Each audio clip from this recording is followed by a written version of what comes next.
It's going to look cool. Yeah.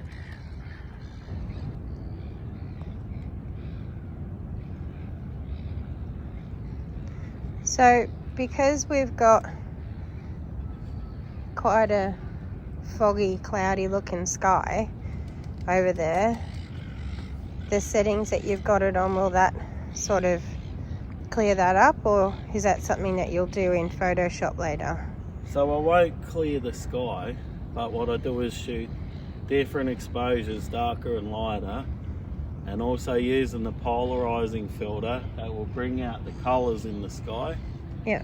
The fogginess in the distance doesn't matter that much, but it's about getting the sky right. So when you take a sunrise or a sunset, you have to have a darker shot for the sky to bring out the details. Then you have to have a lighter shot to bring out all these beams here, all these piers, pieces of the wood. And then hopefully, with doing that, you put them both together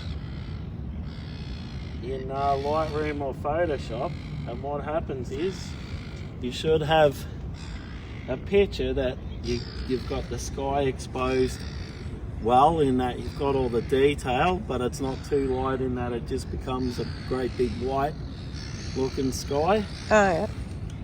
And then when you make it lighter, as I said, you then bring out the beams and that way you basically put both the photos together and you end up with your wooden beams having details, but also your sky has the detail and the colour.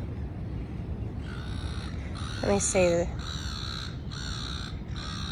So if I darken this, you see how the sky's getting darker, And more more blue. detail and Yeah. blue and stuff, but the beams are very dark. Yeah. But I take it anyway, and what I'll do is I'll take a couple of these and I'll focus on these beams here, and then when I put it all together, it will also focus stack it, which means what will happen is it'll bring out all the, wherever I'm focused on, it will make these more sharper, so it'll bring out the details in the distance as well.